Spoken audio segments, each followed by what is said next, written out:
Maka al-a'mal, amal itu masdaruhal qalb. Tempat terbitnya adalah qalbu. Tapi dia butuh bukti.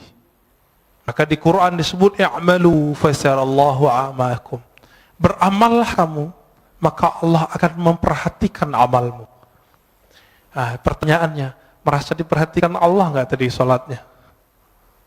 Berarti sholatnya belum ngamalin ayat ini.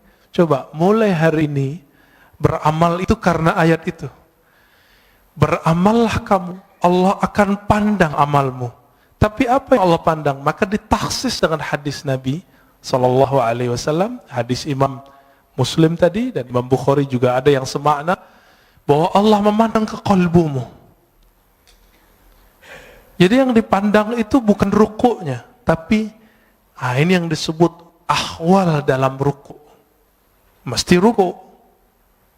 Yang dipandang bukan sujudnya, sehingga jidat kita mulai sakit ketika sujud lama. Bapak kalau buka kopiahnya mungkin ada hitamnya. Bukan itu yang Allah lihat. Betul, beruntung kalau yang punya itu.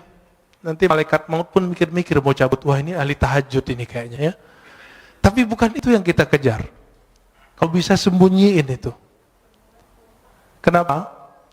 Karena yang disebut simahum fi wujuhim min atharis sujud, itu artinya efek sujudnya itu terlihat di wajahnya. Apa efek sujud?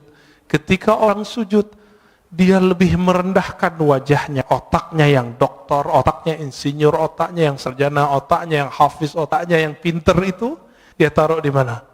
Di bawah bokongnya, di bawah tempat keluar najis semua. Maka orang-orang ini dihina orang tidak akan marah. Kenapa? Dia sendiri telah menghinakan dirinya di hadapan Allah Ta'ala.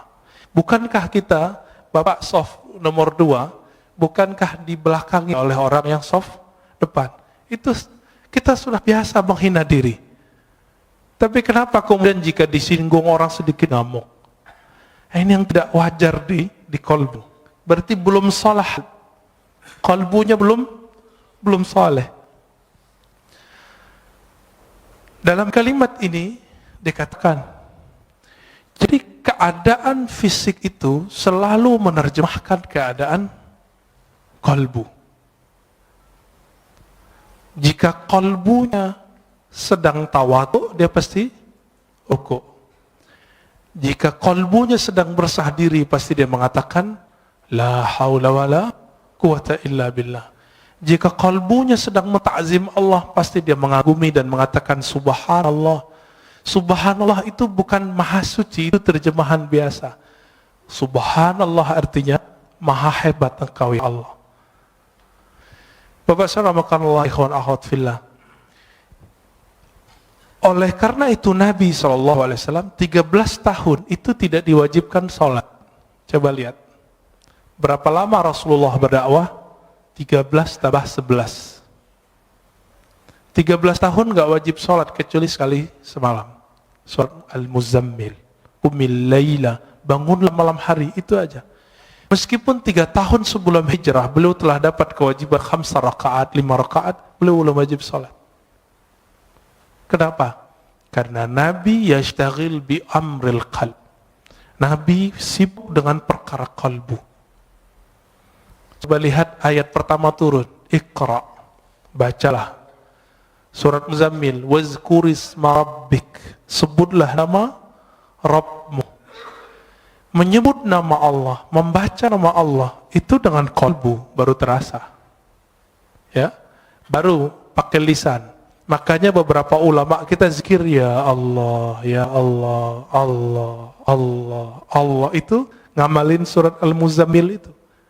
Nggak usah pakai dalil-dalil aneh, itu dalilnya.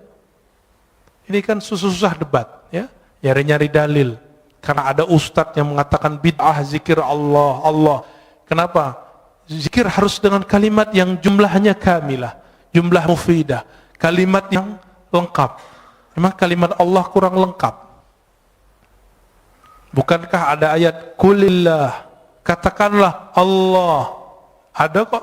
Dan itu satu kalimat, satu kata, tapi menilainya satu kalimat. Waladzikrullahi akbar. Dan sungguh menyebut Allah itu lebih besar dari semuanya. Oleh karena itu Badi'uz Zaman Sa'id Nursi itu di bersalahnya yang jilid 6 mengatakan ulama-ulama ahli qalbu untuk menghabiskan ego al-ananiyah itu mereka hantam dengan menyebut nama Allah, Allah, Allah, dan itu ada efeknya. Apa nama yang dimasukkan ke dalam qalbu, itulah nanti keluar. Karena air yang dimasukkan ke dalam kendi, dalam gelas, jika putih keluarnya putih, jika hitam keluarnya hitam. Jika yang dimasukkan asma'ul husna, maka keluarnya adalah akhlak yang hasanah. Jika yang dimasukkan hubbud dunya, maka keluarnya itu tamak. Kalau ustadz itu lebih bahaya. Dai itu kalau hasadnya ulama itu bawa dalil. Coba lihat di YouTube itu. Itu membedain orang hasad nggak hasad gampang di situ. Ya, terlihat isinya kebencian, kebencian, kebencian. Sebanyak itu ayat yang mengajarkan bahwa mukmin itu bersaudara. Ayo cari titik temu. Tapi dia mencari perbedaan. Kita susah-susah untuk mengislah orang, dia bermujahadah, berjuang untuk memecah orang. Kawan kita ada di Meranti sana, namanya Ustadz Fauzi kalau nggak salah. Itu masuk ke suku Akit, suku asli pribumi, untuk mengislamkan orang sana. Tiba-tiba masuk satu kelompok kawan ini untuk nyalah-nyalahin semua. Akhirnya gagal lagi dakwahnya. Tapi kemudian beliau terus itu diangkremin terus kayak ayam. Mereka kan datang cuma sekali, ini datang terus, ya. Bahkan tinggal di situ. Itulah khuruj fisabilillah selama-lamanya di situ. Ya nggak butuh lagi khuruj 3 hari itu, nggak butuh lagi khuruj 40 hari. Kenapa? Satu nafasnya telah khuruj, satu nafasnya telah jihad fisabilillah. Siapa yang berani, Pak, meninggalkan tengah kota, pergi ke pelosok, tinggal di situ? Ya, saya pun nggak kuat.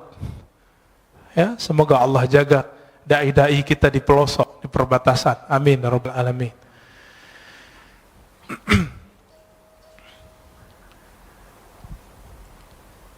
Oleh karena itu, masyayikh kita mengajarkan zikir qalbu.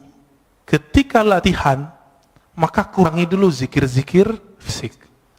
Dulu kami latihan 40 hari, itu cuma zikir qalbu. Yang wajib-wajib kita nggak boleh tinggal. Sholat jamaah, 5 waktu, sholat Jumat. Yang itu kita kejar terus. Tapi kerjanya ngapain? Setelah sholat, zikir. Setelah zikir, zikir. Setelah zikir, zikir. Setelah zikir, zikir. Sampai tidur pun zikir. 40 hari, 40 malam. Kami kurangi makan, kurangi tidur, kurangi macam-macam kata-kata orang sekitar. Ngapain itu? Itikaf kan 10 hari doang kok 40 hari. Dia lupa, Nabi Yunus itu itikafnya di dalam perut ikan berapa hari? 40 hari. Nabi Musa di Tur Sina 40 hari. Nabi Muhammad SAW di Goa Hira juga 40 hari. Dan itu rutin terus. Jadi kalau ingin mewarisi rohani Rasulullah SAW, minimal apa yang telah beliau fikskan, 10 hari. Bisa nggak ninggalkan dunia? 10 hari sebelum betul-betul kita meninggalkannya. 10 hari nanti bisa nggak, Pak? Tapi handphonenya off, tidurnya dikurangi, makannya dikurangi, maka harus ada tim gizi ketika orang itikaf. Di sini ada dokter, ada ahli gizi. Silakan Pak ngobrol nanti. Kurangi makan daging, boleh makan daging. Tapi kalau cuma itikaf makan daging, syahwatnya besar, nggak bisa ngapa-ngapain. Maka disebutkan taklilut ta'am, mengurangi makan, termasuk memilih makan yang ringan-ringan. Maka kami 40 hari itu, sampai hari ke-20 vegetarian. Hari ke-21 baru makan daging. Karena ngobrol dengan dokter. Kata dokter, sel-sel itu kalau nggak dapat daging selama 20 hari, maka dia akan makan yang ada di tubuh. Padahal itu udah tertulis oleh Maulana Khalid Al-Baghdadi dalam kitabnya. Beliau bukan dokter. Tahu dari mana coba? tapi dapat ilham. Maka ilham qalbu jika dipertemukan dengan kajian-kajian ilmiah ketemu. Karena ilmu itu dari Allah Ta'ala. Ilmu dari Allah. Allah yang disebut Al-Alim, sumber semua ilmu. Jika dipertemukan ilmunya orang belajar grammar dengan orang belajar manhaj qalbu sama. Yang mempertemukan namanya Imam Al-Qushairi. Punya kitab judulnya Nahwul Qulub, Nahwul Qalb. Grammar qalbu. Ada Pak kitabnya. Ya, kawan kita sudah buat disertasi S3 untuk itu. Tapi semoga dia juga mengamalkannya ya. Jika di qalbu itu muncul kezuhudan. Nah, sekarang kita langsung masuk. Jika muncul kezuhudan, maka orang itu nanti akan suka puasa. Jadi puasa itu efek warid yang datang ke qalbu. Apa arti warid? Anugerah rohani datang ke qalbu. Zuhud itu nikmat yang lebih besar dari dunia dan seisinya. Orang kalau sudah masuk zuhud ke qalbunya, hidupnya kenyang. Nggak ada keluh kesah, kebahagiaan itu ada meskipun dunia tidak di tangannya. Tapi orang-orang zuhud bukan berarti dia orang miskin. Banyak orang miskin cinta dunia. Tiap hari mikirin gimana makan. Berarti dia belum zuhud. Jadi rugi 2 kali, udah miskin gak zuhud. Orang kaya itu paling bisa zuhud karena dunia sudah di tangan. Tapi kalau kalbunya tidak dapat zikir kalbu, jadi kalbu itu punya zikir. Zikir lidah la ilaha illallah, subhanallah.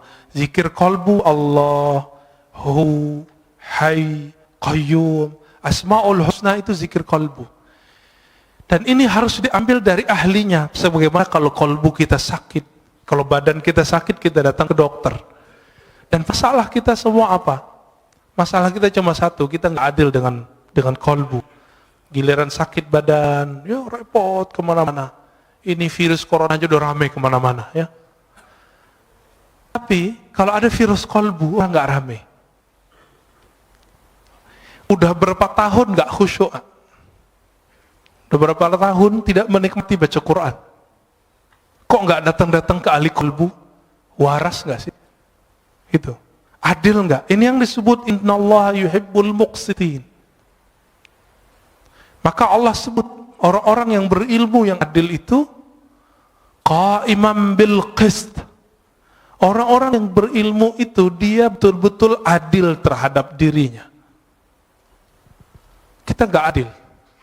Cari dunia dari pagi jam 6, pulang pun jam 8, 12 jam. Tapi cari akhirat, kita ajak setengah jam aja bilang apa? Ustadz, saya ini sibuk. Ada seorang ibu-ibu minta diajarkan zikir, kita ajarkan zikir. Terus bilang, Ustadz, nggak ada zikir yang ringan, saya ini sibuk. Saya tanya, ibu umur berapa? 70. 70 karyawati, pragawati. ASN. Enggak, terus apa sibuknya? Bingung juga dia. Berarti selama ini kita ini sok sibuk. Dan semua orang mengundur amalnya sampai dia udah tua. Berarti warid belum datang ke kalbunya. Dia memulai amal selama ini selalu dari zahir, belum dari kalbu. Maka Imam Bahauddin Syah Naqsyaband mengatakan apa? Ketika orang sibuk dengan perkara zahir, maka kajian zikir pertama kami adalah zikir kalbu. Bidayatu tariqatina, nihayatu turuq. Awal dari cara zikir kami adalah akhir dari semua zikir yang dipelajari oleh orang-orang di luar. Itu manhaj beliau. Jadi orang kalau sudah sibuk zikir salat baru zikir kalbu. Kalau beliau enggak, kalbu dulu. Kenapa?